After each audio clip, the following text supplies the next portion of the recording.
Corona সংক্রমণের হাত থেকে ছাত্রছাত্রীদেরকে বাঁচানোর জন্য রাজ্য সরকার অনলাইন ক্লাস এবং লাইভ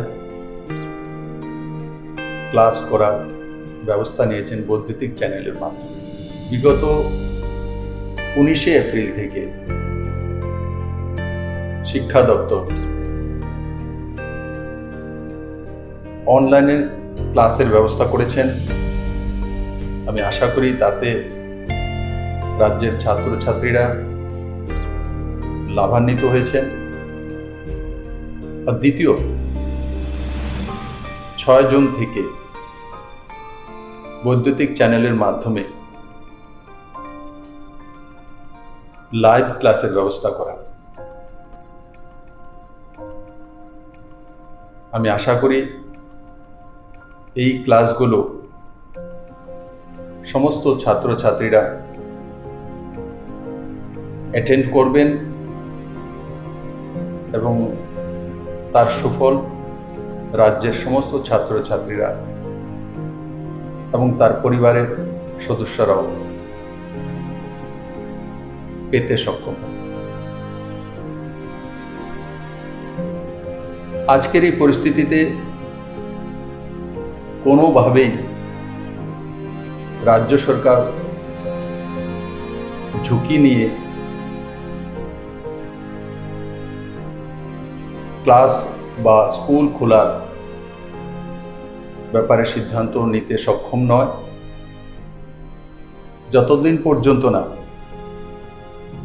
করোনা সংক্রমণের ভ্যাকসিন না আসে বা সোশ্যাল ডিস্টেন্সিং মেনটেন করে ক্লাস চালানোর ব্যবস্থা না হয় ততদিন পর্যন্ত ক্লাসরুমে বসে ক্লাস করা সম্ভব নয়। তার জন্য শিক্ষা দপ্তর এই সিদ্ধান্তগুলো নিয়েছেন। আমি আশা করি বৈদ্যুতিক চ্যানেলের মাধ্যমে যে লাইভ ক্লাস তার লাভ সমস্ত ছাত্রছাত্রীরা পাবেন এবং নিজেকে সে মতো তৈরি করবেন। করোনা সংক্রমণ রোধে রাজ্য সরকার বিদ্যালয়গুলিতে পঠন পাঠন বন্ধ রাখতে বাধ্য হয়েছে। এতে ছাত্রছাত্রীরা নিয়মিত শ্রেণী শিক্ষা অনুসরণ করতে অসমর্থ হচ্ছে। ফলে ছাত্রছাত্রীদের শিক্ষণ প্রক্রিয়ার সাথে সম্পৃক্ত রাখার লক্ষ্যে মাননীয় মুখ্যমন্ত্রীর অনুপ্রেরণায় ও মাননীয় শিক্ষামন্ত্রীর একান্ত আগ্রহে বিদ্যালয় শিক্ষা দপ্তর 19শে এপ্রিল থেকে বৈদ্যুতিন মাধ্যমগুলিতে এলিমেন্টারি এবং সেকেন্ডারি স্তরের ছাত্রছাত্রীদের জন্য অনলাইন ক্লাস শুরু করেছিল। পরবর্তী সময়ে ছাত্রছাত্রীদের অনলাইন ক্লাসের প্রতি আরও মনোযোগী করতে লাইভ ক্লাসও চালু করা হয়েছে, যাতে ছাত্রছাত্রীরা শিক্ষক শিক্ষিকাদের সঙ্গে সরাসরি কথা বলে তাদের কৌতূহল মিটিয়ে নিতে পারে। দপ্তর আশা করছে রাজ্যের ছাত্রছাত্রীরা এই লাইভ ক্লাস থেকে উপকৃত হবে। তাহলে ছাত্রছাত্রীরা নিশ্চয়ই তোমরা ক্লাসগুলিতে অংশগ্রহণ করবে। সকল অভিভাবক ও শিক্ষক শিক্ষিকাদের অনুরোধ করা হচ্ছে যে তারা যেন ছাত্রছাত্রীদের পূর্ব নির্ধারিত সূচি অনুযায়ী বৈদ্যুতিন মাধ্যমগুলিতে সরাসরি সম্প্রচারকৃত ক্লাসগুলি দেখে তার জন্য যথোপযুক্ত ব্যবস্থা গ্রহণ করেন। সবাই ঘরে থাকুন, সুস্থ থাকুন। প্রিয় ছাত্রছাত্রী এবং অভিভাবকবৃন্দ, করোনার সংক্রমণের কারণে দীর্ঘদিন ধরে স্কুল বন্ধ রয়েছে, আমরা সবাই জানি। কিন্তু আমাদের ছাত্রছাত্রীরা যেন শিক্ষার সাথে যুক্ত থাকে সেজন্য শিক্ষা দপ্তর বিভিন্ন কর্মসূচি গ্রহণ করেছে। গত 19শে এপ্রিল থেকে আমরা 3 মে পর্যন্ত 15 দিন কন্টিনিউ 13টা প্রাইভেট চ্যানেলে আমরা রেকর্ডিং অনলাইন ক্লাস করিয়েছি এবং পরবর্তী সময় 6 জুন থেকে শুরু হয়েছে, 15 জুন পর্যন্ত শেষ হয়েছে 10টা প্রাইভেট চ্যানেল তারা অনলাইন ক্লাস নেওয়া হয়েছে এবং লাইভ টেলিকাস্ট শিক্ষক শিক্ষিকারা ডাইরেক্ট টেলিকাস্ট করছে। এখন আবার 22 জুন থেকে শুরু হতে যাচ্ছে, 1 মাস ব্যাপী 22 জুলাই পর্যন্ত আবার শুরু হবে অনলাইন ক্লাস, লাইভ টেলিকাস্ট। শিক্ষক শিক্ষিকারা এতে অংশগ্রহণ করবে। আমি প্রত্যেক ছাত্রছাত্রীদের অনুরোধ করব এই সময় যেন যাতে আমাদের শিক্ষক শিক্ষিকারা যা টেলিকাস্ট করছে সেটার সাথে যেন তারা ফলো করে, এটা আমি অনুরোধ করব। আর অভিভাবকদের অনুরোধ করব আপনারাও যেন আপনাদের সন্তানদের সঠিকভাবে যাতে লাইভ টেলিকাস্ট দেখতে পারে, অনলাইন ক্লাস দেখতে পারে, তার জন্য প্রয়োজনীয় ব্যবস্থা করবেন।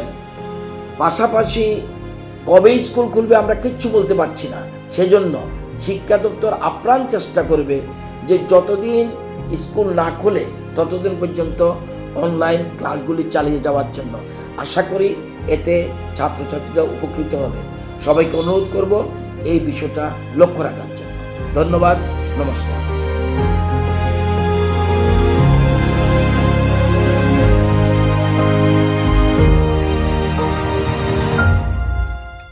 নমস্কার, স্বাগত জানাই মৃণালিনী এএনএন এ। আমরা প্রতিদিনের মতো আজকেও চলে এসেছি মৃণালিনী এএনএন এর অনলাইন ক্লাসে। এই লকডাউনের মধ্যে যেন কোনো ছাত্রছাত্রীর অসুবিধা না হয় সেই কারণে রাজ্য সরকারের সিদ্ধান্ত অনুযায়ী আমাদের মৃণালিনী এএনএন এ এই অনলাইন ক্লাস শুরু হয়েছে এবং আগামী 2 দিন ব্যাপী এই অনলাইন ক্লাস চলবে। তবে আজকে 10ম শ্রেণীর বাংলা নিয়ে তোমাদের সামনে আলোচনা করবেন শিক্ষক রাজকুমার ঘোষাল। নমস্কার স্যার আপনাকে। নমস্কার। তবে আশা করি তোমরা স্যারের পুরো ক্লাস তোমরা একদম মনোযোগ সহকারে শুনবে এবং পরবর্তী সময় এগুলি খাতায়ও তুলে রাখবে। আমরা আশা করি সেই বিষয়টি বা স্যার আজকে যে টপিকটি নিয়ে আলোচনা করবে সেটা তোমরা মনোযোগ সহকারে শুনবে। স্যার আজকে মূলত কোন টপিকটা নিয়ে আলোচনা করবে? আজকে পুরনো বাকি রয়ে গেছে আগের আলোচনায়, যেটা সমাস হচ্ছিল, সমাসের শেষ পর্বটা আজকে আলোচনা করব। একদম। তাহলে ছাত্রছাত্রীরা তোমরা একদম প্রস্তুত হয়ে যাও এবং পুরো ক্লাসটা ফলো করো এবং মনোযোগ সহকারে শুনো সমাসের যে সমাস নিয়ে আজকে আলোচনা করবে এবং কি কি ক্ষেত্রে এবং সমাসের পুরো বিষয়টা তোমরা একদম মনোযোগ সহকারে শুনো। ঠিক আছে স্যার, আপনি আপনার মতন করে শুরু করতে পারেন। ঠিক আছে। হ্যাঁ, তোমরা আশা করি ভালোই আছো। সমাজটা যতটা বুঝিয়েছিলাম ঠিকভাবে বুঝতে পারছো। এখন খাতা কলম নিয়ে রেডি আছো, তৈরি হয়ে নাও। প্রতিদিনের মতো আজকেও আমি সেই সমাজটাকে শেষ করব। আজকে যার যা অসুবিধা হবে ঠিক সময়ে আমি আবার রিপিট করে বারবার বুঝিয়ে দেওয়ার চেষ্টা করছি। দেখো, আগের দিন আমরা যেখানে শেষ করেছিলাম শেষ জায়গাটার থেকে আবার শুরু করছি। সেখানে প্রথমত তৎপুরুষ সমাস। এই তৎপুরুষ সমাসটা অনেকেই জানতে চেয়েছিলে, তো সেইগুলো আবার জানিয়ে দিচ্ছি। তৎপুরুষ সমাসকে আমরা এখানে 6টা নিয়েছি: কর্ম তৎপুরুষ, করণ তৎপুরুষ, অপাদান তৎপুরুষ, অধিকরণ তৎপুরুষ, নিমিত্ত তৎপুরুষ, সম্বন্ধ তৎপুরুষ। তো এখানে আমি সূত্রগুলো দিয়েছি যে কর্ম তৎপুরুষে সবসময় ব্যাস বাক্যে কে দেব এবং কি কাকে দিয়ে ক্রিয়াকে প্রশ্ন করলে যে উত্তরটি পাবো তা হলো কর্ম তৎপুরুষ। কি কাকে দিয়ে ক্রিয়াকে প্রশ্ন করলে যে উত্তর পাবো তা কর্ম তৎপুরুষ। তোমরা কারকের আগে পড়েছিলে ক্লাস 9-এ, যেখানে কারকের সূত্রগুলি ছিল কে, কি, কে, কার, কারা, কাহারা দিয়ে ক্রিয়াকে প্রশ্ন করলে যে উত্তর পাবো তা কর্তৃকারক। কি কাকে দিয়ে ক্রিয়াকে প্রশ্ন করলে যে উত্তর পাবো তা কর্মকারক। কি দিয়ে, কি দ্বারা দিয়ে ক্রিয়াকে প্রশ্ন করলে যে উত্তর পাবো করণকারক। কি হতে, কি থেকে দিয়ে ক্রিয়াকে প্রশ্ন করলে যে উত্তর পাবো তা উপাদান কারক। আর কোথায়, কখন, কিসে দিয়ে ক্রিয়াকে প্রশ্ন করলে অধিকরণ কারক। কি জন্য বা কিসের নিমিত্ত দিয়ে ক্রিয়াকে প্রশ্ন করলে তা নিমিত্ত কারক। এবং শেষে কারোর সাথে সম্পর্ক বোঝালে তা সম্বন্ধ তৎপুরুষ। তো এখানে সেইগুলো দেওয়া হয়েছে, সমাসেও সেই জায়গাগুলিতে আছে। তো প্রথমত আমরা কি কাকে দিয়ে ক্রিয়াকে প্রশ্ন করলে যে উত্তর পাবো তা কর্ম তৎপুরুষ। এবং কর্ম তৎপুরুষকে যেমন কোলা বেচা, কি বেচা না কোলাকে বেচা। কোলা বেচা, ছেলে ভোলানো, কাকে ভোলানো? ছেলেকে ভোলানো। এইভাবে যদি তুমি করো তাহলে সহজেই আরো কয়েকটা তুলে দেখবে, সবগুলো ব্যাস বাক্যে কে দিলেই সব হবে কর্ম তৎপুরুষ। করণ তৎপুরুষের ক্ষেত্রে কি দ্বারা বা কি দিয়ে ক্রিয়াকে প্রশ্ন করলে যে উত্তর পাবে তা করণ তৎপুরুষ। এখন দা কাটা, কি দিয়ে কাটা? দা দিয়ে কাটা। তুমি দ্বারা বা দিয়ে ক্রিয়া দিয়ে প্রশ্ন করলেই উত্তরটা চলে আসছে। সেমভাবে অপাদান তৎপুরুষ, কি থেকে বা কি হতে দিয়ে ক্রিয়াকে প্রশ্ন করলে কি থেকে, যেমন রাজ্যচ্যুত, কোথা থেকে চ্যুত? রাজ্য থেকে চ্যুত। বিলাত ফেরত, কোথা থেকে ফেরত? বিলাত থেকে ফেরত। কলকাতা ফেরত, কোথা থেকে ফেরত? কলকাতা থেকে ফেরত। এইভাবে করলে তুমি অপাদান তৎপুরুষটি পেয়ে যাবে। আর অধিকরণ তৎপুরুষে হচ্ছে কোথায়, কখন, কিসে। সময় বোঝাবে, প্লেস বোঝাবে, টাইম প্লেস বোঝাবে। যেমন রাত কানা, কখন কানা না রাতে কানা। এইভাবে তুমি যদি করো সময়টিকে বুঝাবে। আর নিমিত্ত কি জন্য, বালিকা বিদ্যালয় কাদের জন্য বিদ্যালয়? না বালিকাদের জন্য বিদ্যালয়। বালিকা বিদ্যালয় বালিকাদের জন্য বিদ্যালয়। নিমিত্ত রান্নাঘর কিসের জন্য ঘর? না রান্নার জন্য ঘর। আর সম্পর্ক বুঝালে, যেমন রাজপথ পথের রাজা, সিংহ শিশু সিংহীর শিশু, ছাগ দুগ্ধ ছাগির দুগ্ধ, র বা এর সম্বন্ধ বুঝালে এটা হচ্ছে সম্বন্ধ তৎপুরুষ। তাহলে আমার তৎপুরুষের যে 6টা ভাগ, তোমাকে এই সূত্রটা এই টেবিলটাকে যদি ভালো করে তুমি মনে রাখতে পারো এবং প্রত্যেকটার 5টা বা 10টা করে উদাহরণ নিয়ে যদি বিভক্তি দাও, এই 3টার ক্ষেত্রে বিভক্তি দিচ্ছ আর এই 3টার ক্ষেত্রে অনুসর্গ মাঝে প্রয়োগ করে করো যদি, আশা করি সহজেই তুমি পারবে। এই 6টা গেল, আগের দিন এখানটা আলোচনা করেছিলাম। তো এরপরে তৎপুরুষের আরো দুটো আমাদের আলোচনা হয়েছিল আগে, সে আগের তৎপুরুষ দুটো দেখে নাও।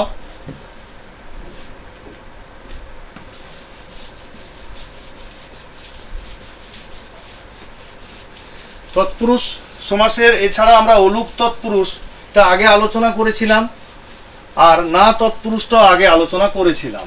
তো সেই দুটো আরেকবার দেখে নাও, তাহলে তৎপুরুষটি পুরোটা হয়ে যায়।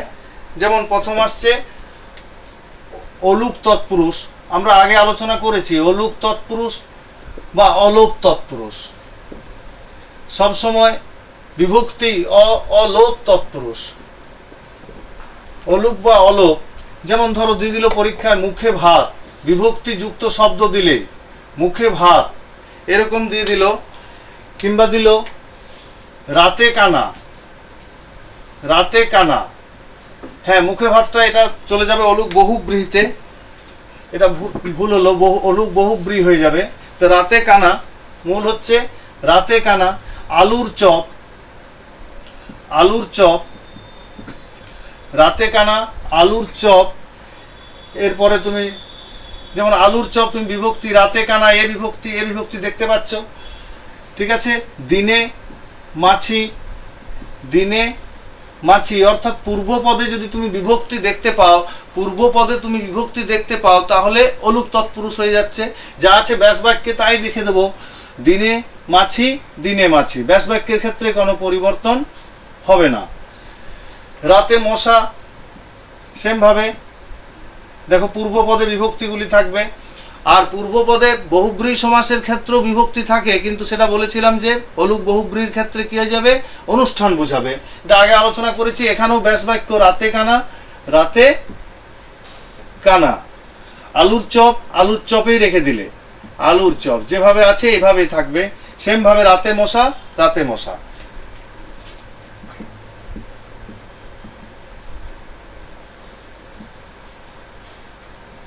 তো এই গেল অলোপ বা অলুক তৎপুরুষ। এরপরে আমাদের আলোচনায় আসছে না তৎপুরুষ। এটাও আগে একবার করেছি, বহুব্রীর সঙ্গে না বহুব্রী এবং না তৎপুরুষ। না তৎপুরুষ বা নঞ্চর্থক তৎপুরুষ, নঞ্চর্থক তৎপুরুষ। সহজ যেগুলো নেগেটিভ শব্দ থাকবে, অজানা, অচেনা, অথই। তো এরকম যদি শব্দগুলি থাকে যেগুলো নেগেটিভ শব্দ, নয় জানা, নয় জানা, নয় চেনা, নয় থই বা নেই থই। তো এইভাবে এটা আগেও বুঝিয়েছি যে না তৎপুরুষের ক্ষেত্রে এটা সবসময় নেগেটিভ শব্দ থাকবে, সামনে নয় দেব, পরে দেব যে বিশেষ্য পদটি। এটা গেল এই ক্ষেত্রে। নেক্সট হলো আরেকটা রয়েছে উপপদ তৎপুরুষ। উপপদ তৎপুরুষ, উপপদ তৎপুরুষ অর্থাৎ কৃদন্ত পদের সাথে কতগুলো উদাহরণ আগে দিই। যেমন নীরদ, জলদ, পঙ্কজ, খেচর, খেচর। তো এরকম যদি শব্দগুলি থাকে, নীরদ নীর দান করে যে, জলদ জল দান করে যে, এরকম ক্ষেত্রে আমাদের হয়ে যাবে যেমন দিবাকর, দিবাকর, দিবাকরে যে, দিবাকর, নিশাকর, নিশাকর। দেখো উপপদটা হচ্ছে কৃদন্ত পদের সঙ্গে, কৃদন্ত মানে কৃত প্রত্যয় যুক্ত শব্দ, কৃত প্রত্যয় যুক্ত শব্দ। যেমন ধরো ধাতুর সঙ্গে ধাতু প্লাস প্রত্যয়, ধাতু প্লাস প্রত্যয় যুক্ত হয়ে যে নতুন শব্দ হবে, নতুন শব্দ হবে। ধাতু, ধাতু কোনগুলি না ক্রিয়াপদের মূলগুলি, তার সাথে প্রত্যয় যুক্ত হচ্ছে। যেমন ক্রি যোগ তব্য, ক্রি কোনো কাজ করা বোঝায়, তব্য প্রত্যয় যুক্ত হচ্ছে, দিয়ে নতুন শব্দ হয়ে গেল কর্তব্য, কর্তব্য। এরকম কৃদন্ত পদ ক্রি জাতীয় বা যে কাজ করা বোঝাবে, ক্রিয়া মানে কি ধাতু, ধাতু কাকে বলবো না, ক্রিয়াপদের মূলকে বলা হয় ধাতু। তো ক্রিয়াপদের মূল যেগুলি ধাতু, যেমন ক্রি অর্থাৎ কাজ করা বুঝাবে, ক্রিয়া মানে কোনো কিছু কাজ করা বুঝায়, সে কাজ করা। যেমন নিরদ, নীর মানে জল দান করে যে, দেহ ক্রিয়াপদ দান, জলদ জল দান করে যে, পঙ্কজ পঙ্কে জন্মে যে, খেচর সবসময় যে, যা, যে, যা, যিনি, এগুলো শব্দের শেষে আসবে। খেচর খে মানে আকাশে চড়ে যে, দিবাকর দিবা করে যে, ওই যে ক্রিয়া থেকে চলে আসছে দেখো ক্রিয়াপদগুলি। নিশাকর নিশা করে যে, এইভাবে সব সময় এগুলি হচ্ছে উপপদ তৎপুরুষ। অর্থাৎ উপপদের সঙ্গে, উপপদের সঙ্গে যে সমস্ত ধাতু প্রত্যয় যুক্ত হয়ে যায় তাকে বলা হচ্ছে উপপদ তৎপুরুষ। ঠিক আছে, তাহলে এই তৎপুরুষ সমাসের আমাদের 9টি যে ভাগ ছিল, এই 9টি ভাগ আমাদের হয়ে গেল। তৎপুরুষ সমাসের 9টি ভাগ কি কি এলো না, প্রথমে কর্ম তৎপুরুষ, করণ তৎপুরুষ, অপাদান তৎপুরুষ, অধিকরণ তৎপুরুষ, নিমিত্ত তৎপুরুষ, সম্বন্ধ তৎপুরুষ। এছাড়াও পেলাম আমরা উপপদ তৎপুরুষ, না তৎপুরুষ আর অলুক তৎপুরুষ বা অলোপ তৎপুরুষ। এই 9টি ভাগ তৎপুরুষের। তাহলে আমাদের তৎপুরুষ সমাসটা এখানে শেষ হলো। আশা করি বুঝতে পারলে তৎপুরুষটা। এরপরে আরেকটি সমাস রয়ে গেছে, যেটি হলো বহুব্রীহি। এই বহুব্রীহিটা আলোচনা হয়েছে আমাদের আগে, অব্যয়ীভাব। অব্যয়ীভাব সমাসটি এখন আলোচনার বাকি রয়েছে। তো অব্যয়ীভাব সমাসটি একটু দেখে নাও ভালো করে। অব্যয়ীভাব সমাস, প্রথমে কতকগুলো উদাহরণ দিই আমি। যেমন 1 নম্বর উদাহরণে আসো, দুর্ভিক্ষ, দুর্ভিক্ষ, প্রশাখা, যথারীতি, নির্মক্ষিক, নির্মক্ষিক,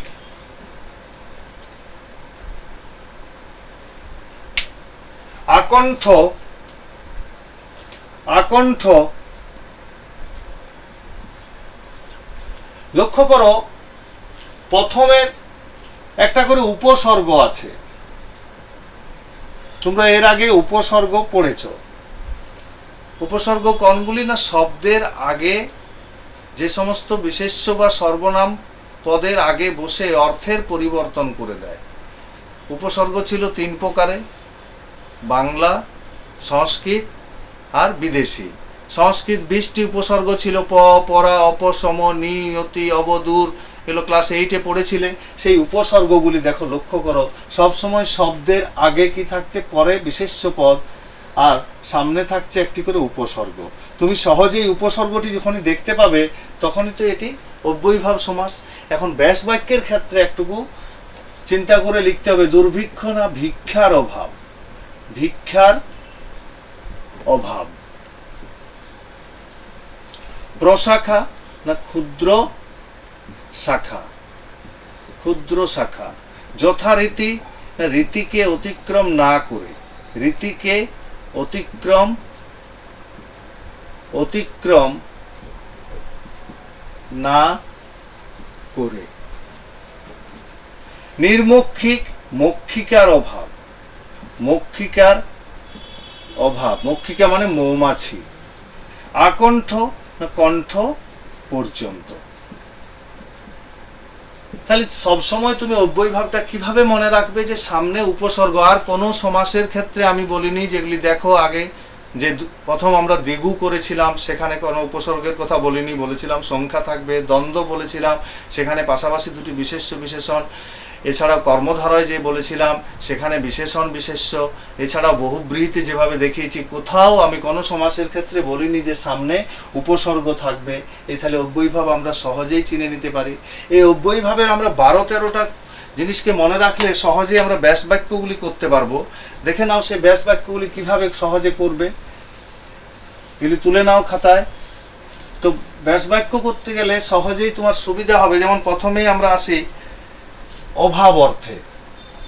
অভাব অর্থে এভাবে তুমি যদি মনে রেখে দাও কয়েকটি অভাব অর্থে 1 নম্বর পয়েন্ট। যেমন এখানে আমরা দিয়েছিলাম দুর্ভিক্ষ। এছাড়াও দেওয়া যায় যেমন হা ভাত, হা ভাত, হা ঘর, হা দিয়ে দেওয়া যায় হা ঘর।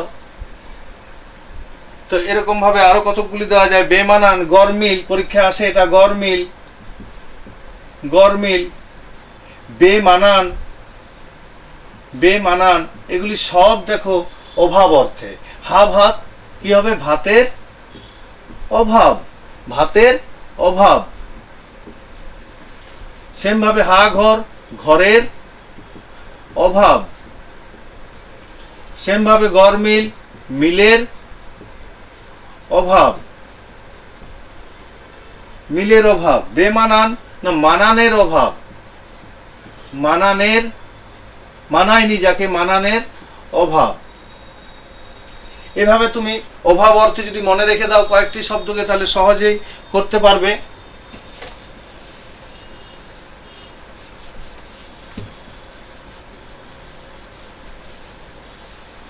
এরপরে দেখো সামীপ্য বা সামীপ্য অর্থে। সামীপ্য অর্থে, সামীপ্য কথাটার অর্থ কি? এটার অর্থ হচ্ছে নিকটে বা সমীপে, সমীপে, সমীপে বা নিকটে। অনুকূল, অনুকূল, কুলের সমীপে, অনুকূল কুলের সমীপে। উপকণ্ঠ, উপকণ্ঠ, উপকণ্ঠ, উপনগরী, নগরী। সবগুলি লক্ষ্য করো অনুকূল কুলের সমীপে, মানে কুলের কাছে। পরীক্ষায় আসে এটা কুলের কাছে। উপকণ্ঠ কণ্ঠের নিকটে, কুলের সমীপে, সমীপে। উপকণ্ঠ কণ্ঠের সমীপে। সেভাবে উপনগরী নগরের সমীপে। তো এরকম ভাবে গেল সামীপ্য অর্থে। এরপরে তোমার আসছে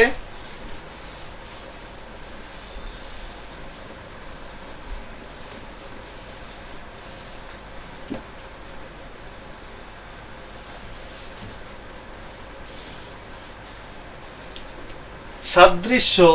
3 নম্বর হচ্ছে সাদৃশ্য অর্থে। সাদৃশ্য অর্থাৎ সাদৃশ্য মিনিং হচ্ছে সদৃশ, মিল যদি পাই। সদৃশ, সদৃশ একই রকম। যেমন উপবন, উপভাষা, উপবন, উপভাষা, উপজাতি, উপজাতি।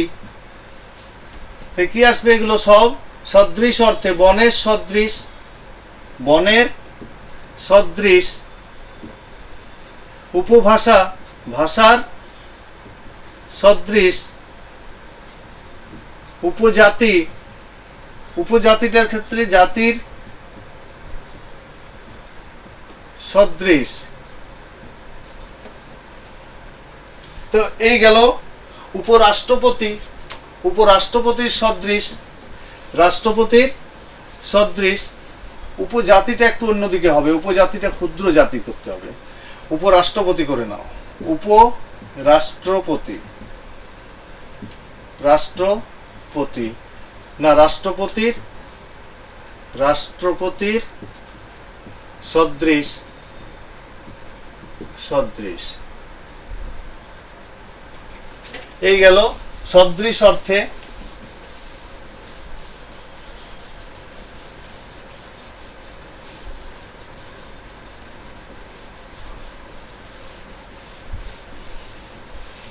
নেক্সট হচ্ছে ক্ষুদ্র অর্থে, ক্ষুদ্র বা ক্ষুদ্রতা, ছোট অর্থে, যেমন উপগ্রহ, উপজাতি, প্রশাখা। উপগ্রহ, উপগ্রহ, উপজাতি, এইখানে উপজাতিটা, প্রশাখা, প্রশাখা, সবগুলির ক্ষেত্রেই দেখো উপগ্রহ না ক্ষুদ্র গ্রহ, উপগ্রহ হয়ে যাবে ক্ষুদ্র গ্রহ, উপজাতি ক্ষুদ্র জাতি, প্রশাখা ক্ষুদ্র শাখা, ক্ষুদ্র শাখা। এরকম ভাবে তোমার পরবর্তী আসবে যেমন বিপসা, বিপসা অর্থে পুনঃপুন যেটা বুঝাবে, বিপসা, বয় দীর্ঘি পয়দন্ত আকার, বিপসা অর্থ হচ্ছে রিপিটেশন, রিপিট যদি বুঝায়, পুনঃপুন, বারবার যদি একটা কথা পুনঃপুন যদি বুঝি, যেমন প্রতিদিন, দিন দিন, হর রোজ, প্রতিদিন, প্রতিক্ষণ, প্রতিক্ষণ, প্রতি ঘর, তাই প্রতিদিন, দিন দিন, দিন দিন, প্রতি ক্ষণ, ক্ষণে ক্ষণে, প্রতিক্ষণ হলো ক্ষণে ক্ষণে, প্রতি ঘর, ঘরে ঘরে, প্রতিজন, জনে জনে, এরকম ভাবে আসবে। নেক্সট হচ্ছে পশ্চাৎ, পশ্চাৎ অর্থে,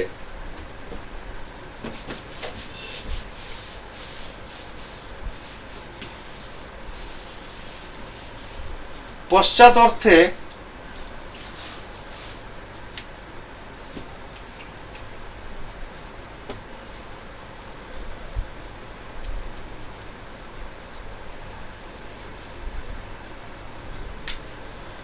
সিক্স নাম্বার পশ্চাৎ অর্থে, পশ্চাৎ যেমন ধরো পশ্চাৎ অর্থে অনুতাপ, অনুতাপ, অনুকরণ, অনুকরণ, অনুসরণ, সবগুলোই দেখো পশ্চাৎ মানে পরে, অনুতাপ তাপের পশ্চাৎ, কোন একটা ভুল করেছো তাই অনুতাপ তাপের পশ্চাৎ, তাপের পশ্চাৎ, আফসোস করা আর কি, পশ্চাৎ, অনুকরণ করণের পশ্চাৎ, অনুসরণ স্মরণের পশ্চাৎ, অনুগমন গমনের পশ্চাৎ। এবারে অনতিক্রম, অনতিক্রম মানে অতিক্রম করা যায় না,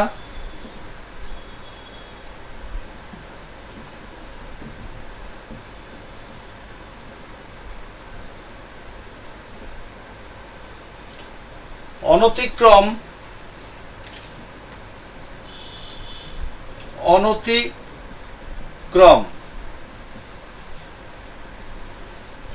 যেমন যথা রীতি,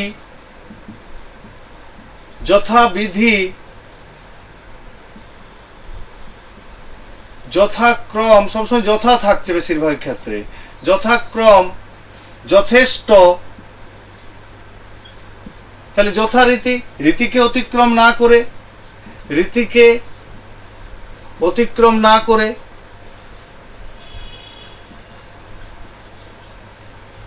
সেম একইভাবে চলবে যথাবিধি, বিধিকে অতিক্রম না করে, বিধিকে অতিক্রম না করে, সেমভাবে যথাক্রম ক্রমকে অতিক্রম না করে, ক্রমকে অতিক্রম না করে, সেমভাবে যথেষ্ট ইষ্টকে অতিক্রম, ইষ্ট মনের ইচ্ছা, ইষ্টকে অতিক্রম না করে, ইষ্টকে অতিক্রম না করে। তো এইভাবে হলো 7 নম্বর। পরবর্তী হচ্ছে সীমা বা ব্যাপ্তি। সীমা বা ব্যাপ্তি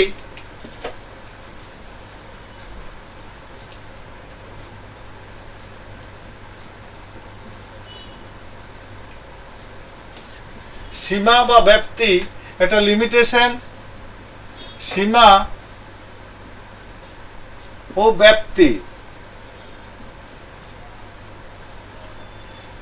বয়স ফল আকার পয়তয় রশ্মি, ব্যাপ্তি যেমন আকণ্ঠ, আসমুদ্র, আসমুদ্র হিমাচল,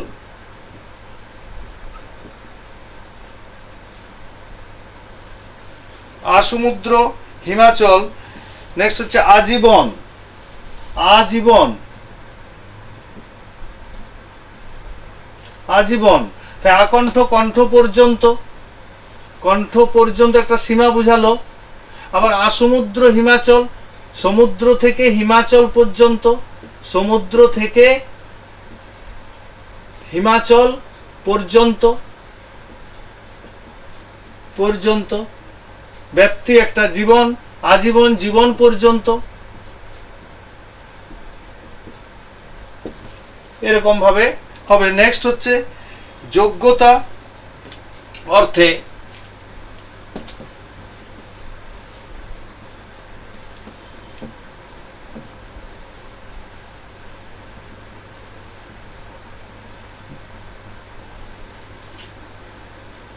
যোগ্যতা অর্থে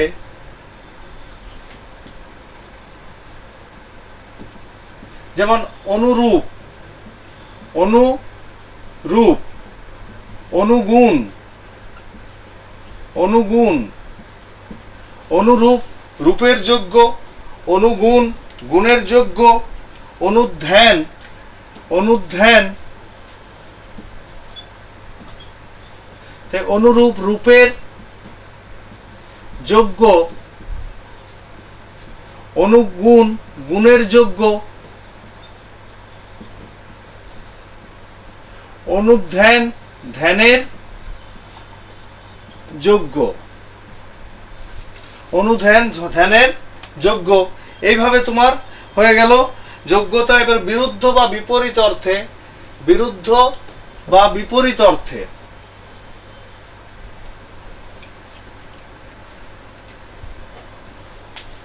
বিরুদ্ধ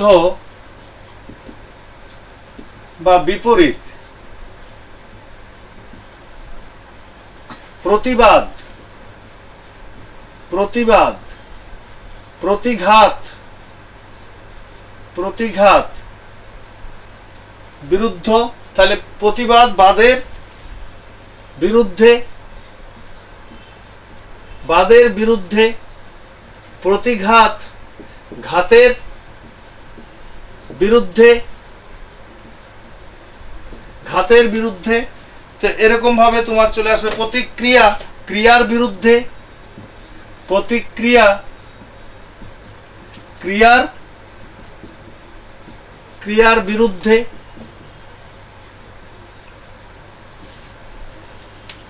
নেক্সট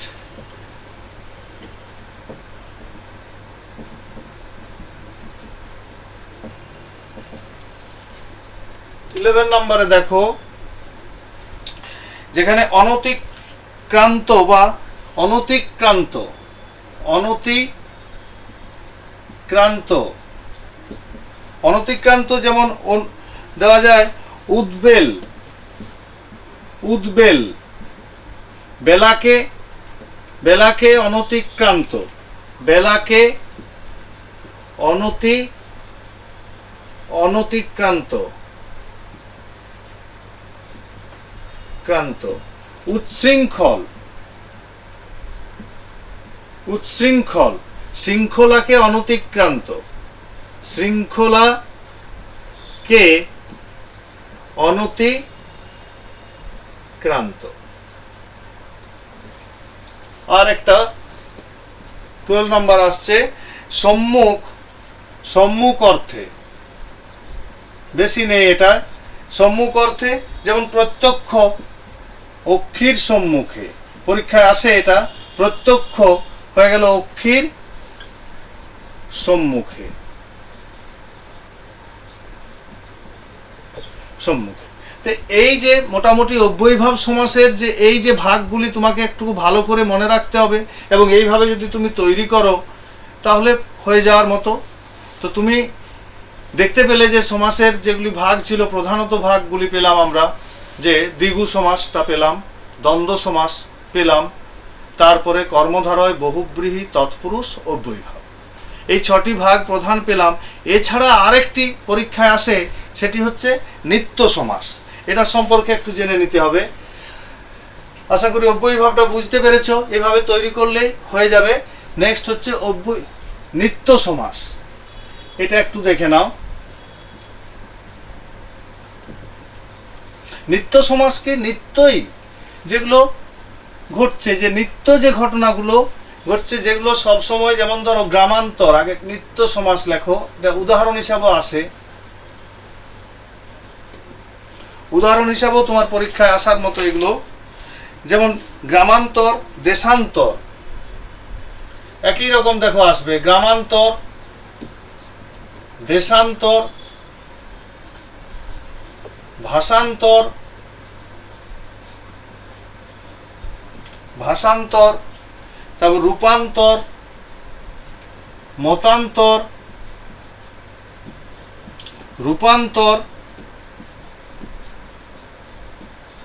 সব দেখো এরকম অন্তর। ব্যাস বাক্যটা কি হবে? অন্য গ্রাম, গ্রামান্তর, অন্য গ্রাম, এই অন্তরটার জন্য অন্য সব চলে আসছে। দেশান্তর, অন্য দেশ, অন্য দেশ, ভাষান্তর, অন্য ভাষা, সব একই রকম আসছে দেখো এই অন্তরটার জন্য। মতান্তর, অন্য মত, অন্য মত। নেক্সট আছে রূপান্তর, অন্য রূপ। তো এইভাবে তোমার হয়ে যাবে নিত্য সমাসটি। আর লাস্ট যেটা তোমার থাকছে সেটা হলো বাক্যাশ্রয়ী সমাস। এখনো পর্যন্ত পরীক্ষায় দেখা যায়নি, যদি এসে যায়। বাক্যাশ্রয়ী সমাসটা একটু মনে রাখতে হবে। বাক্যাশ্রয়ী মানে বাক্যের মতো, সেন্টেন্সের মতো থাকবে। যেমন পুকুর ভরা মাছ, অনেকগুলো সমস্ত পদ যদি অনেকগুলো থাকে তখন তাই একের বেশি সমস্ত পদ যদি থাকে, কিংবা ধরো স্বাধীনতা দিবস উদযাপন, স্বাধীনতা দিবস উদযাপন একটা বড় সেন্টেন্সের মতো, বাক্যের মতো যদি থাকে, তখন এগুলোকে বলা হচ্ছে বাক্যাশ্রয়ী সমাস। এছাড়া ধরো গোলা ভরা ধান, জনগণ মন অধিনায়ক, যদি এরকম বাক্য থাকে তখন তাকে বলবো বাক্যাশ্রয়ী সমাস। তাহলে এই গেল তোমার সমাসের পূর্ণ আলোচনাটি যা ছিল। আশা করি বুঝতে পেরেছ। যে জায়গাগুলো অসুবিধা হবে পরের দিন আবার যথারীতি আমাকে ক্লাসে পাবে, সেই সময় আবার জেনে নিও তোমরা। তো আমি আবার পুরোটাকে একবার সংক্ষেপে মুখে মুখে বলছি, শুনে নাও যেগুলো, তাহলে বুঝতে আরো সুবিধা হবে। প্রথমত আমরা চলে আসি, দ্বিগু সমাস করেছিলাম, যে সমাসের প্রধান কোন জিনিসগুলো আগে জানাতে চেয়েছিলাম, যে সমাস কি না দুই বা তার বেশি অর্থযুক্ত পদের মিলনকে বলেছিলাম সমাস। এই সমাসের প্রধান যেগুলো বলেছিলাম, সমস্ত পদ, ব্যাস বাক্য, সমস্যমান পদ, পূর্বপদ ও পরপদ, এগুলো প্রধান বলেছিলাম। এগুলি সম্পর্কে জেনেছো। যেমন একটা করে একটা উদাহরণ দিয়ে বুঝিয়ে দেওয়া যায়। আমরা একটা শব্দ, এই আমরা বা আমি তুমি, আমি তুমি এই শব্দ দুটো, এখানে আমি তুমি দুটো হচ্ছে শব্দ, তাই আমি এবং পূর্বপদ, তুমি হচ্ছে পরপদ, আর আমি তুমি টোটালটা হলো সমস্ত পদ বা সমাস। আর ব্যাস বাক্য যখন করছি আমি ও তুমি, এই টোটালটা হলো ব্যাস বাক্য। তো এইভাবে যদি ব্যাস বাক্য গেল, এবারে সমাস আর সন্ধির সম্পর্কটা বলেছিলাম, তাতে পার্থক্য কি, মিল আর অমিলটাকে বলেছিলাম, যে সন্ধি হচ্ছে বর্ণে বর্ণে মিলন, সমাস হলো পদে পদে মিলন। আবার দুজনের মিল কি সংক্ষেপে বলা যায়, ভাষা শ্রুতিমধুর ধ্বনি ঝঙ্কার হয়ে ওঠে। সমাসের প্রকারভেদে দেখেছিলাম প্রধান যে সমাসগুলি, তাতে দ্বিগু সমাস, দ্বন্দ্ব সমাস, বহুব্রী সমাস, কর্মধারয় সমাস, তৎপুরুষ সমাস, অব্যয়ীভাব সমাস, এই 6টি সমাসের প্রধান ভাগ দিয়েছিলাম। তার মধ্যে দ্বিগু সমাসটা কিভাবে চিনবে বলেছিলাম, যে দ্বিগু সমাস তুমি সহজেই চিনতে পারবে সামনে নাম্বার এবং পরে বিশেষ্য পদ যদি দেখো, সামনে নাম্বার এবং পরে বিশেষ্য পদ যদি দেখো, তাহলে সেটা হয়ে যায় দ্বিগু সমাস। ব্যাস বাক্যে কি করবে, যেমন পঞ্চগ্রাম, পঞ্চগ্রামের সমাহার, তে মাথার সমাহার, চৌমোহনী, চৌমোহনীর সমাহার, এইভাবে দ্বিগু সমাসটি করবে। নেক্সট দ্বন্দ্ব সমাস।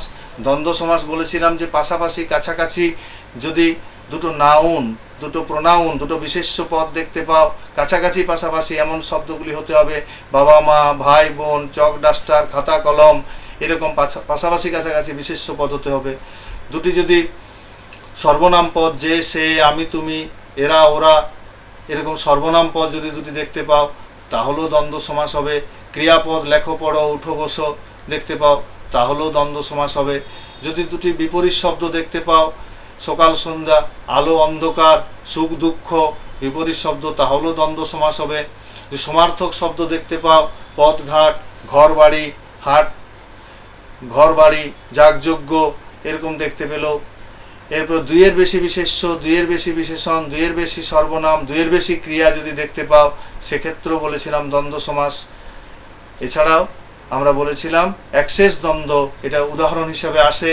অ্যাক্সেস দ্বন্দ্বের উদাহরণ হিসাবে খুব গুরুত্বপূর্ণ, সেটি হলো যেমন আমরা, তোমরা, দম্পতি, এই দ্বন্দ্ব সমাসটিকে বলেছিলাম। তো এখানে আর একটা জিনিস উল্লেখ করা দরকার তোমাদের জন্য, যে উদাহরণ হিসাবে এখান থেকে কি কি আসতে পারে, কি কোনগুলি উদাহরণ হিসাবে শিখবে, সেটা একটু আলোচনা করে দিই।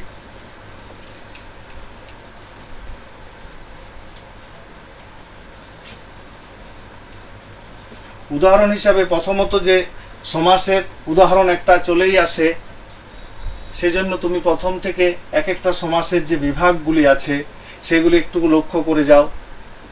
প্রথমত উদাহরণ হিসেবে আসতে পারে, তোমার বলে দিল 1 নম্বরে সমার্থক দ্বন্দ্ব, উদাহরণ, এগুলি শিখবে একটুকু, উদাহরণ দাও, এভাবে আসবে পরীক্ষায়। তো একে হচ্ছে সমার্থক দ্বন্দ্ব, সমার্থক দ্বন্দ্ব, কিংবা বলে দিল 2 নম্বর অলুক দ্বন্দ্ব, অলুক দ্বন্দ্ব। 3 নম্বর যদি বলে দেয় অ্যাক্সেস দ্বন্দ্ব, অ্যাক্সেস দ্বন্দ্ব। 4 নম্বর যদি বলে বিপরীতার্থক দ্বন্দ্ব, বিপরীতার্থক দ্বন্দ্ব। 5 নম্বর যদি বলে দিল বহুপদময় দ্বন্দ্ব, বহুপদময় দ্বন্দ্ব। দ্বন্দ্ব সমাসটি মোটামুটি এগুলো শিখলেই উদাহরণ হিসাবে পেয়ে যাবে। 6 নম্বরে তুমি চলে আসো দ্বিগু সমাস, তো এমনি পারবেই, এলেও পারবে, কিন্তু ভিতরের এইগুলো একটু জেনে নেবে ভালো করে, এগুলি একটা একটি আমি বুঝিয়েছি, মনে রাখবে। নেক্সট এদিকে বহুব্রীহি সমাসের ক্ষেত্রে কোনগুলি মনে রাখবে, যেমন অনুষ্ঠানবাচক বলেছিলাম, অনুষ্ঠানবাচক বহুব্রীহি, এটা খুব আসে পরীক্ষায়, অনুষ্ঠানবাচক। আর এখানে অ্যাক্সেস, অলুক, এই অলুকের আরেক নাম বলেছিলাম অলোক। অনুষ্ঠান, অনুষ্ঠানবাচক বহুব্রীহি, বহুব্রীহি। এছাড়া বেতিহার বহুব্রীহি, বেতিহার, বেতিহার বহুব্রীহি, বেতিহার বহুব্রীহিটি তোমার আসার মতো। এছাড়া তোমার যেগুলি আসার মতো থাকছে, কর্মধারয়ের, কর্মধারয়ের উদাহরণ হিসাবে থাকবে কর্মধারয় থেকে উপমান, রূপক, উপমিত, মধ্যপদলোপী। কর্মধারয় থেকে আসতে পারে 8 নম্বর উপমান, কর্মধারয়, উপমিত, উপমিত কর্মধারয়, রূপক কর্মধারয়, রূপক কর্মধারয় আর মধ্যপদলোপী কর্মধারয়। মধ্যপদলোপী কর্মধারয়।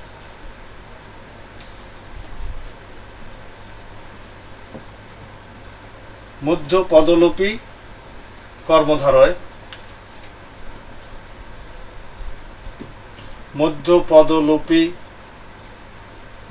কর্মধারয় এটা বলতে পারে। মধ্যপদলোপী এরপরে গেল 12 নম্বরে, যেমন নিত্য সমাসটা খুব পরীক্ষায় এসছে। নিত্য সমাস, নিত্য সমাস, গ্রামান্তর, দেশান্তর, যেগুলো আজকে বললাম। তো এই উদাহরণ কটা মনে রাখতে হবে। তৎপুরুষ সমাসের ক্ষেত্রে উদাহরণ দু একটা আছে।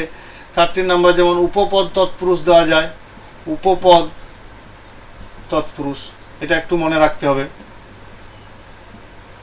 এগুলো উদাহরণ হিসাবে বারবার দেখা যায় এসেছে।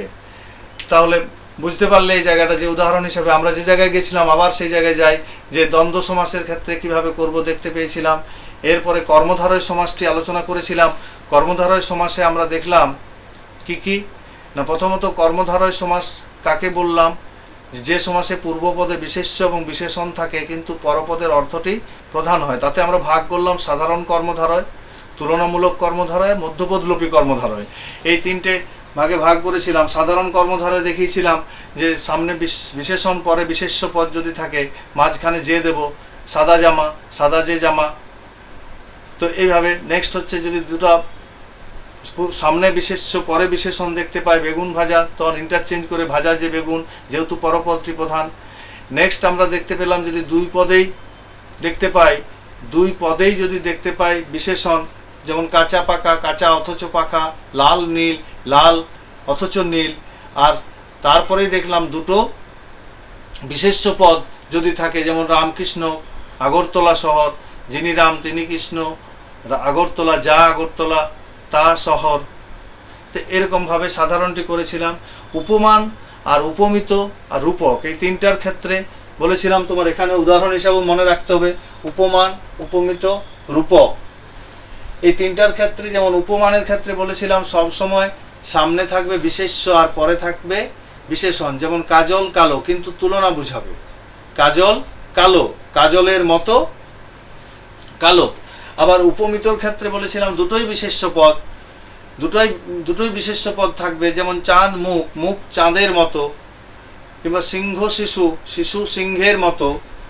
রূপক কর্মধারয় সামনে বলেছিলাম অ্যাবস্ট্রাক্ট শব্দ, দেখা যাবে না, ধরা যাবে না, ছোঁয়া যাবে না, এমন শব্দের সাথে যদি তুলনা করা হয়, মন মাঝি, আশালতা, হিংসা বিষ। এভাবে হিংসা রূপ বিষ, মন রূপ মাঝি, আশা রূপ লতা। এভাবে আমরা করেছিলাম এটা। নেক্সট মধ্যপদলোপী, মাঝের একটি পদ লুপ্ত পাবে। পলান্ন, পল মিশ্রিত অন্ন, পলান্ন, পল মিশ্রিত অন্ন, পলান্ন। এছাড়াও স্বাধীনতা দিবস, স্বাধীনতা স্মরণে পালিত দিবস। এভাবে আমরা করতে পারি। নেক্সট হচ্ছে মধ্যপদলোপীর পর আমরা করেছিলাম, তাহলে সাধারণ গেল, তুলনামূলক গেল, মধ্যপদলোপী গেল। এরপরে আমরা তৎপুরুষ সমাসটিকে ভাগ করেছিলাম। তৎপুরুষ সমাস আজকে দেখালাম আমরা যে 9টি ভাগ করলাম। কর্মতৎপুরুষ, যেটা কারকের সাথে পুরো রিলেটেড। তোমরা কারক এর আগে করেছো, কারক 9-এ করেছিলে। কর্তৃকারক, কর্মকারক, করণকারক, উপাদান কারক, অধিকরণ কারক এবং সম্বন্ধ নিমিত্ত কারক, এগুলি করেছিলে। সেই কারকের সাথে যদি কে, কার, কারা, কাহারা দিয়ে ক্রিয়াকে প্রশ্ন করো, যে উত্তর পাবে তা কর্তৃকারক। মনে পড়ছে? কর্মকারক, কি কাকে দিয়ে ক্রিয়াকে প্রশ্ন করলে যে উত্তর পাবে কর্মকারক। কি হতে, কি থেকে দিয়ে ক্রিয়াকে প্রশ্ন করলে উপাদান কারক। কি দ্বারা, কি দিয়ে দিয়ে ক্রিয়াকে প্রশ্ন করলে করণ কারক। কোথায়, কখন, কিসে দিয়ে ক্রিয়াকে প্রশ্ন করলে অধিকরণ কারক। কি জন্য, কিসের নিমিত্ত দিয়ে ক্রিয়াকে প্রশ্ন করলে নিমিত্ত কারক। আর কারোর সাথে সম্পর্ক বুঝালে, যেমন র এর সম্পর্ক যে সম্বন্ধ পদ। সম্বন্ধ পদ কেন পদ বলা হলো না? ক্রিয়ার সঙ্গে এর কোনো সম্পর্ক নেই, তাই একে সম্বন্ধ পদ বলা হলো। এছাড়াও এখানে আমরা করলাম না, অলুক আর উপপদ। তো এগুলি আমি টেবিলটাতে দেখিয়েছিলাম। এই টেবিলটা ভালো করে দেখে তাহলে সহজেই করতে পারবে। যেমন কর্মতৎপুরুষ, ক্ষেত্রে কলা বেচা, কি বেচা না কলাকে বেচা, ছেলে ভোলানো, কাকে ভোলানো, কি কাকে দিয়ে ক্রিয়াকে প্রশ্ন করছো, কাকে ভোলানো না ছেলেকে ভোলানো। এইভাবে করম তৎপুরুষে কি করবে না দা কাটা, দা দ্বারা কি দিয়ে কাটা, দা দিয়ে কাটা। এইভাবে তুমি উপাদান করবে কোথা থেকে, রাজ্যচ্যুত, রাজ্য থেকে চ্যুত। এবারে অধিকরণ, সময় বুঝাবে, সময় বুঝানোর সময় অধিকরণ কোথায় কখন কিসে, রাত কানা, কখন কানা, রাতে কানা। এইভাবে তুমি সবটিকে তৎপুরুষ সমাসে সবটি করবে। উপপদ এবং না আমরা আগে করেছিলাম। তাহলে লাস্ট আমরা অব্যয়ভাব করলাম। অব্যয়ভাবের সামনে কি দেখব, একটি অব্যয় থাকবে এবং পরে থাকবে বিশেষ্য পদ, এবং অব্যয়গুলি পূর্বে থাকবে একটি উপসর্গ। যে সমাসের পূর্বে থাকবে একটি উপসর্গ, প, পরা, অপসম, নিয়তি, অবদূর, এরকম সামনে উপসর্গ থাকবে এবং পরে একটি বিশেষ্য পদ থাকবে। যদি দেখতে পাও সেটি হবে অব্যয়ভাব সমাস। যেমন প্রশাখা, ক্ষুদ্র শাখা, আজীবন, জীবন পর্যন্ত, আ, প্র, এগুলি উপসর্গ। তাহলে এইভাবে আমি সমাজটিকে শেষ করলাম। আশা করি তোমরা সবাই বুঝতে পেরেছো। সবাই ভালো থাকবে, সুস্থ থাকবে এবং ক্লাসগুলি নিয়মিত দেখো, তাহলেই সমাজটি বুঝতে পারবে। ধন্যবাদ সবাই। আশা করি স্যার আজকে যে বিষয়টা নিয়ে তোমাদের সামনে প্রেজেন্টেশন করেছে বা আলোচনা করেছে সেই বিষয়টা তোমরা খুব ভালো করে বুঝেছো, এবং আগামী দিনেও যে ক্লাসগুলি করবে স্যারের আর একটা ক্লাস রয়েছে, ওই ক্লাসটাও তোমরা মনোযোগ সহকারে শুনবে, এটাও আশা করি। তবে আজকের মতন আমাদের এই অনলাইন ক্লাস এখানে শেষ করছি। এতক্ষণ বাড়িতে থাকুন, সুস্থ থাকুন এবং দেখতে থাকুন মৃণালিনী এএনএন। নমস্কার। নমস্কার।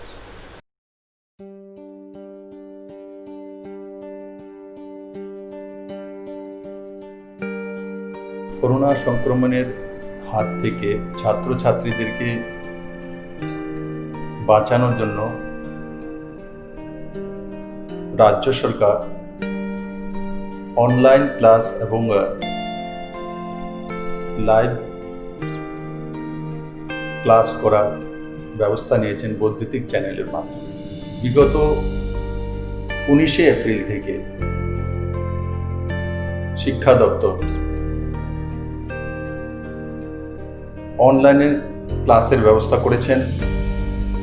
আমি আশা করি তাতে রাজ্যের ছাত্রছাত্রীরা লাভান্বিত হয়েছেন। আর দ্বিতীয়, 6 জুন থেকে বৈদ্যুতিক চ্যানেলের মাধ্যমে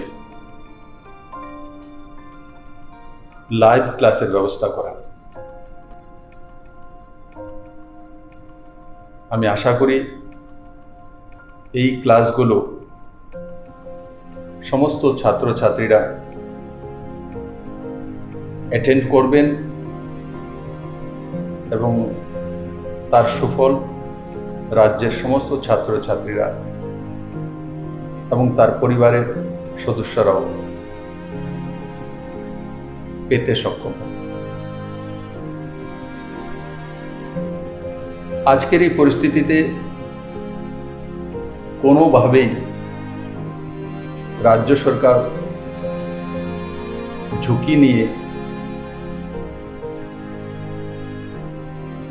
ক্লাস বা স্কুল খোলার ব্যাপারে সিদ্ধান্ত নিতে সক্ষম নয় যতদিন পর্যন্ত না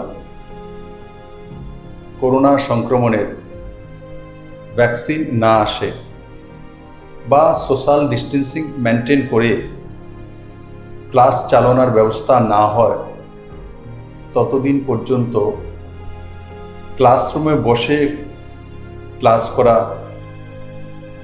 সম্ভব নয়। তার জন্য শিক্ষা দপ্তর এই সিদ্ধান্তগুলো নিয়েছেন। আমি আশা করি বৈদ্যুতিক চ্যানেলের মাধ্যমে যে লাইভ ক্লাস, তার লাভ সমস্ত ছাত্রছাত্রীরা পাবেন এবং নিজেকে সে মতো তৈরি করবেন। করোনা সংক্রমণ রোধে রাজ্য সরকার বিদ্যালয়গুলিতে পঠন পাঠন বন্ধ রাখতে বাধ্য হয়েছে। এতে ছাত্রছাত্রীরা নিয়মিত শ্রেণী শিক্ষা অনুসরণ করতে অসমর্থ হচ্ছে।